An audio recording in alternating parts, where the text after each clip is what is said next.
Hey, what's up everyone? This is Bart coming to you from TST Industries in Florida with another episode of TST Garage featuring our Gen 4 2024 Yamaha MT-09. In this episode, we will be converting the daylight running lights that you see in the front here on the fascia into a dual purpose lamp.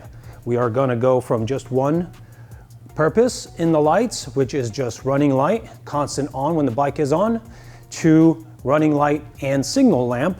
So when you initiate your signals, these lights on the respective side of the signal will be flashing, and then once you reset, they will reset to running light only. In front of me, you see the harness and all the parts that come in the kit. The harness is self-contained. It is mostly plug and play. We do have these leads that need to be connected to the lower part here next to the signals. That feeds the signal pulse to our circuits here that live behind the headlight. The means of connection here is our Posi-tap connector, like on our license plate lights. This is a toolless connector. It doesn't require much knowledge or skill. I will show you exactly how to connect it. Now on the other side, we have an OEM connector that connects into where the DRLs previously connected. And then we have these two pairs of connectors for which you will receive an opposite side connector that needs to be crimped on the wires that are under there. Now we do have to make a permanent modification to the harness that's behind this fascia. However, if you ever decide to undo all this, you will just reuse these connectors from this side to reconnect everything, and you can restore everything without any extra cost. I will also show you how to do that at the very end of this video. We have some cable management here. We send 6 wire ties with the kit so that we can make a really nice run of all these wires and make sure everything's hidden and cosmetic and good to go. All right, it's a pretty simple installation. It just takes about 20 minutes. Let's rip into this thing and I'll show you how to do it. In step 1, we will use a 4mm Allen. We'll remove the following 6 fasteners: 1, 2, 3, 4, 5, and 6. When these 2 fasteners are pulled out, the panel that they are holding is free to come out, so we'll pull it out right away.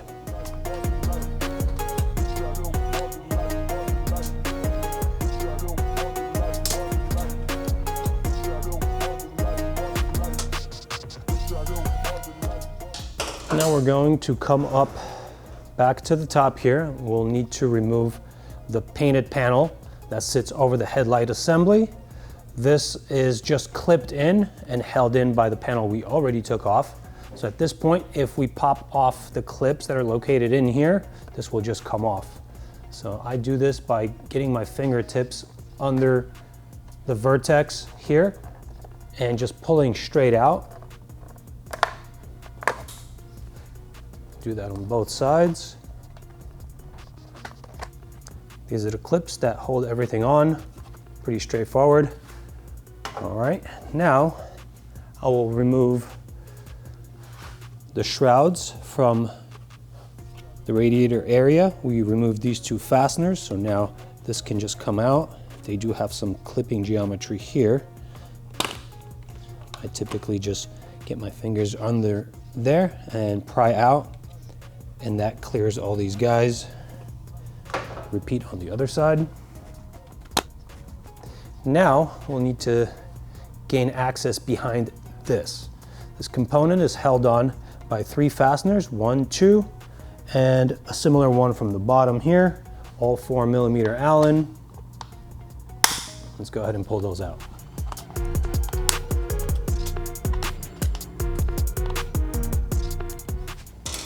Once those fasteners are out, there is still a friction fastener here.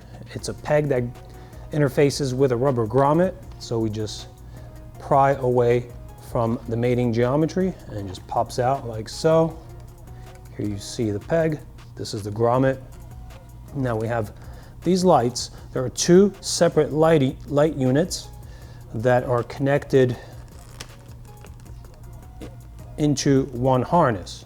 This harness, if we undo it from the routing geometry here, it's a little bit longer here, allows us a little bit extra access easier to work with.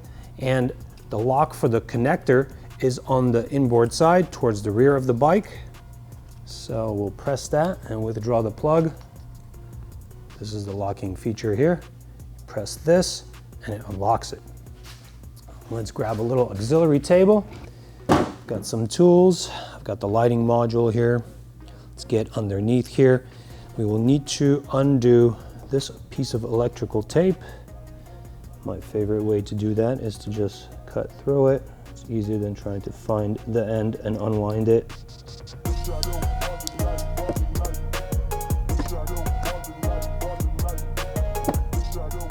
Okay, I've exposed my conductors here. As you can see, we have 2 ground wires joining into one, and then 2 of these positive wires going upstream here and joining into one here. Since our installation requires 2 separate wire pairs, we are going to slice right about here. We don't want to go too far towards the light, because if we make a mistake with one of these connectors, we will need all the wire length we can get, because we will have to chop off a little bit more to get that seated in there again. We'll attempt to do it on the first shot, which I have been successful doing, but I like to have a little safety factor just in case. More electrical tape needs to be undone. Careful not to slice any of the wiring.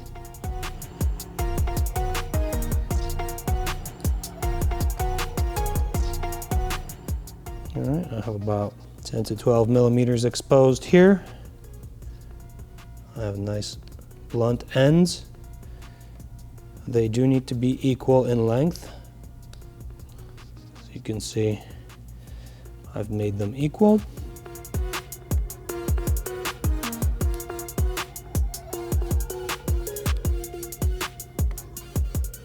Once again, let's make them equal.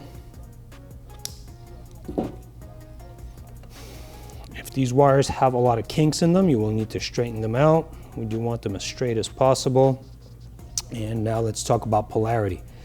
The black on each one of these pairs is the ground. So it will need to interface with the black ground wire in this section of our harness. The blue is the positive, the brown is the positive. So, in order to get the polarity right between this and this, I propose that we get our mating connector that arrived with the kit seated, and then we arrange the wires from the lighting element on the bike into here, into this clear section. There are 2 little holes. That's where these wires are received. Just making sure that brown goes to blue and black goes to black. If they are resisting insertion, you could lift up just a tiny little bit on the clear element.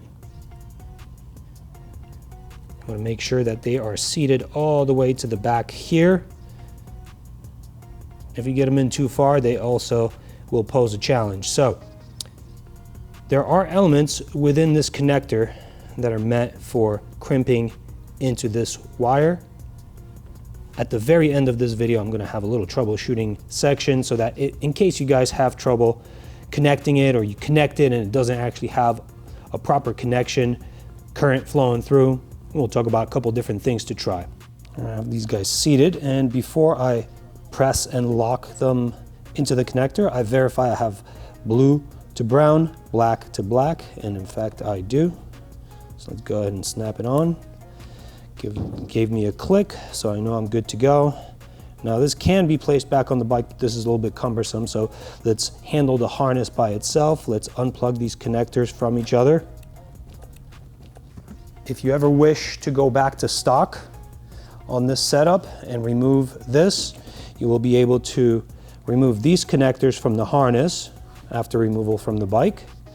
Then you take off some more of this insulation, separate these into the same brown and black pairs, and basically do what we did on the other side with these connectors, and then you'll have a plug-and-play pair, and you'll be able to restore this to OEM spec without any further costs. All right, Let's push this away and get back on the bike. In this next step, we'll actually start connecting our harness to the bike and start laying it in here. Let's go ahead and start with the main power connector that replaces the connector that powered the lights previously. Locking mechanism towards the back here. Click. And now we want to distribute this bulk like so. I'll just bring it under the ballast system for the lighting, and this black sheathed wire pair will go under this harness and then down with the harness itself. When the bike is new, this hasn't been disturbed yet, so there's not enough space behind this. So I like to pull it out, allowing my wires to pass through. You never want to just pull on the wires with brute force, because you may strain the wires inside the insulation. You won't even know that they're disconnected. So be very gentle here until you milk out the slack. Slack is milked out when this heat shrunk section butts up against this harness. Now we could send this wire pair downwards here.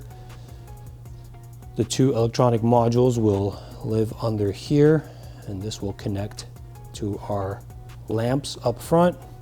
Let's talk about cable management and proper wiring here.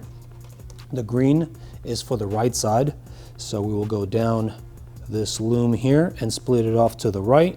The brown goes to the left. Since the camera is on this side for this shot, we will go with brown first, and we'll take care of green later. For now, I'm just templating how I'm going to run this wire, so I can explain to you guys what I'm doing here, give you a little bit better view. I'm following this loom here. I will use the provided cable ties to get my cable management done.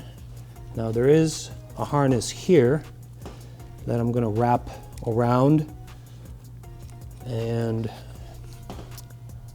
I do have a cable management clip here from the factory. We could pull that out.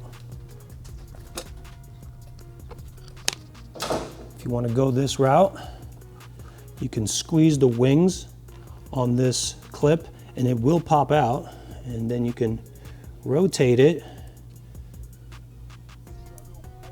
and if you pry up on it, pry up on the locking feature, you could unlock it and pass your wire through here. Now, I like doing that, but it's not for everyone. Can be just a little bit tedious, so you can just make use of one of the 6 wire ties that we sent you. I'm just gonna go for gold here and get as many tie-off points as possible. Make the wire disappear. This cable management clip is like a wire tie. It does have little steps in it, and there is a ratcheting lock, a detent. If you pry away from the ratchet steps, it'll just release.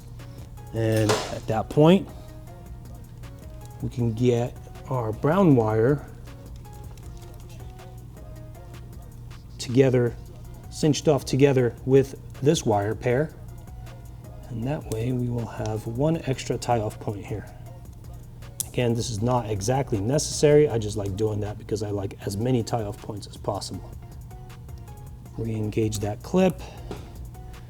I kept it loose for now. I'm going to cinch it down as far as it'll go later. I do like to preserve a little bit of adjustability in my assembly here. Now our wire is running along the harness for our signaling here. I'm just going to pass it on the bottom of these wires, so being that it's brown and everything else around here is black, I do want it to remain hidden. It just looks best that way. Okay, now we have this exiting here. I will make the connection. So if you are using one of our signal sets, the proper wire to tap into is brown. You go brown to brown here. On the other side is also going to be brown to brown. That's just how our wiring works out. Now, if you go into factory wiring, you're going to have a brown wire here, and then I believe it's green on the other side. No, it's also brown. So same procedure. If you're using some other exotic signals, you'll just need to find whichever lead here controls the signal light, the flashing. You don't want to go into the running light because then you're just restoring running light into your DRLs. Okay, so I'm using a Posi-tap connector here, and I am tapping into our side of the equipment, not on the bike's harness. I've used the larger cap from our Posi-tap.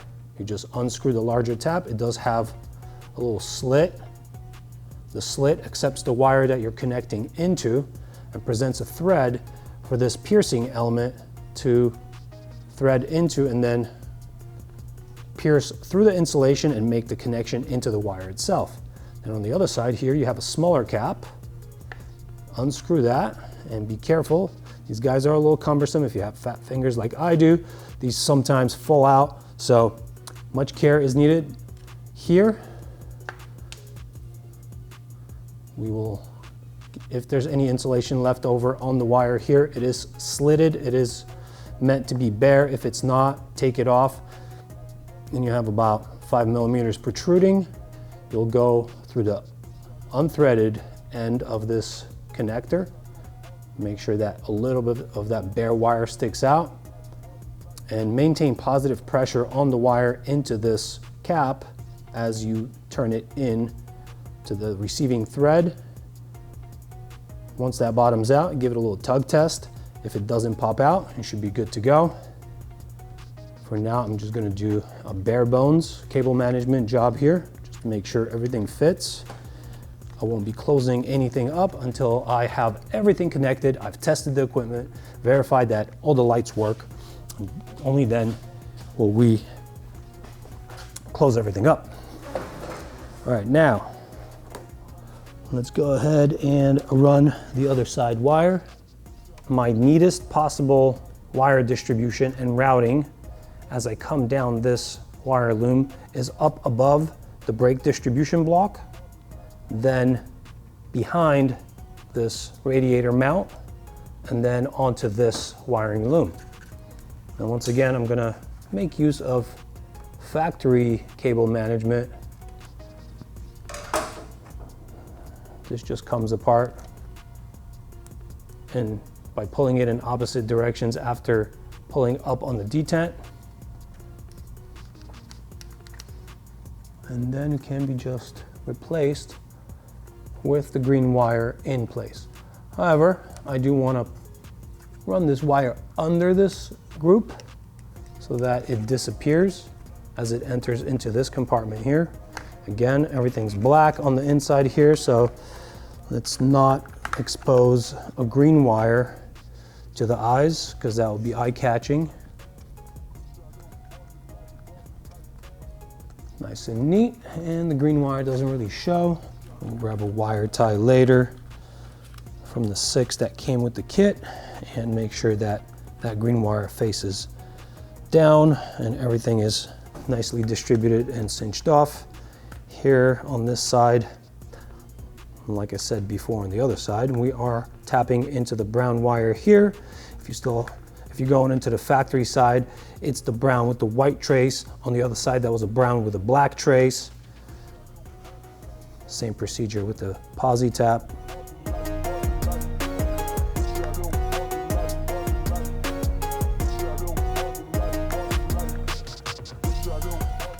Okay, we're looking good in here. I'm going to connect this now. This will allow us to test. Okay, so now I've plugged these guys in. Let's test if I got it right. I'm gonna initiate the left signal, and we have the left lamp running. If you initiate your left signal and the opposite light is running, you will just need to unplug these and swap them the opposite way. I got lucky and mine just works, so let's go ahead and inlay it in here. Basically just S-fold it until everything fits, making sure that no components interfere. Get this friction fastener in, and now this is ready to fasten. I'm going to grab that 4mm Allen, get the headlamp assembly screws in, tighten down, and at this point I'm going to grab a little wire cutter and my 6 wire ties, and we're going to finish off with all of the cable management here, making sure that everything's nice and neat. So I basically like to use 2 on here, 2 on here, 2 on here, and that gives me a very nice looking harness distribution.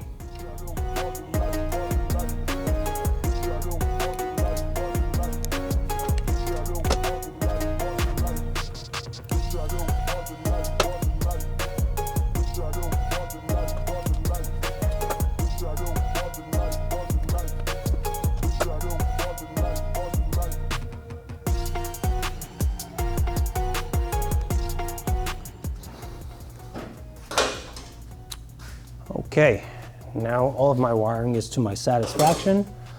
Give it one more test, making sure I didn't disrupt anything. We are good to go here. Let's go ahead and replace this panel that covers all of this wiring, making sure all of this is out of the way of any of the clipping interference mechanism. Clips go in first, and then we replace the fasteners.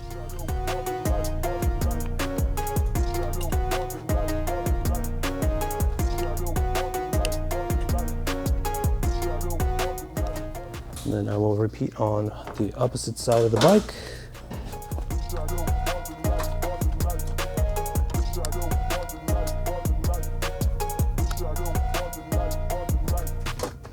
And the last 2 steps will be to replace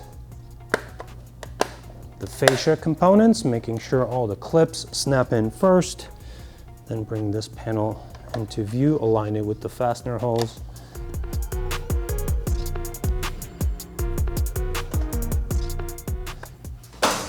Now everything's back together. One final test. We have running lights and appropriately working signal lights. Good to go.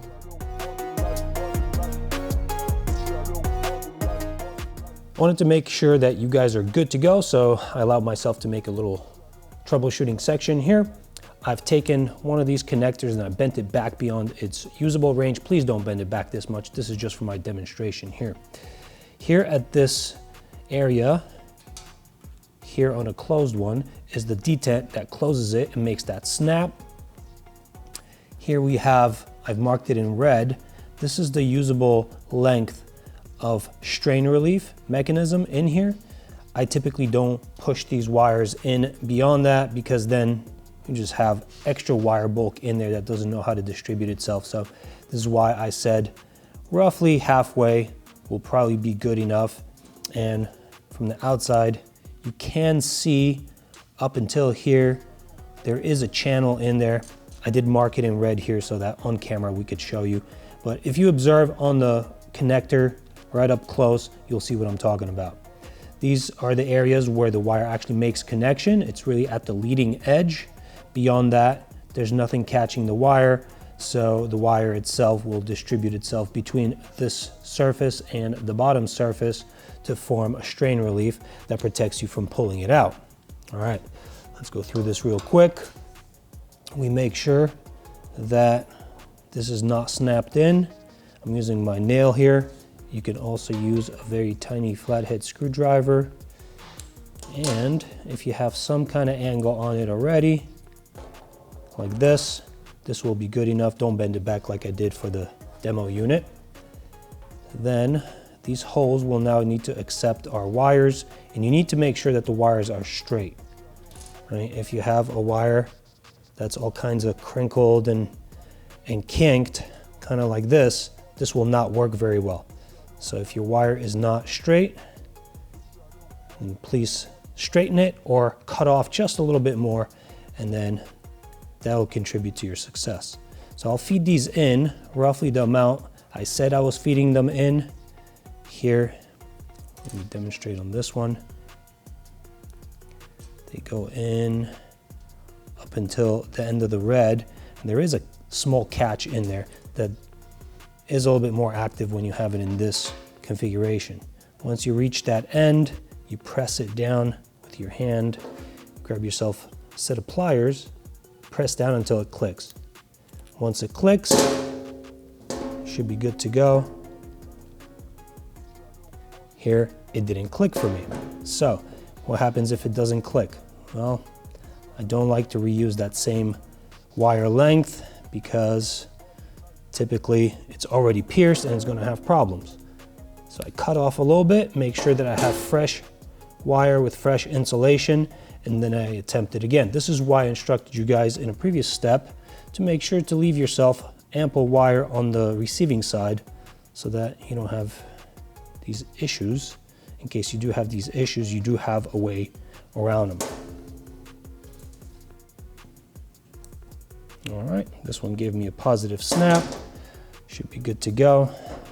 Give it a tiny more press, making sure that the piercing mechanism actually pierced the insulation. Give it a tug test. This one's good to go. So these steps will get you around the problems that you may find working with these connectors.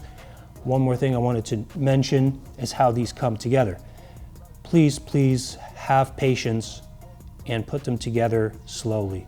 If there is any resistance to them just fitting like this easy, then back it out, check the pins, and make sure you're not bending them.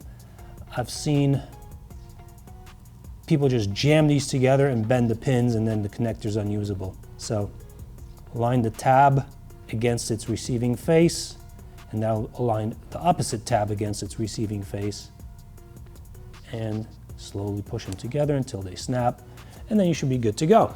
All right, I think this will empower you guys to have success with these connectors. Thanks for watching. Okay, that's pretty much it for this video.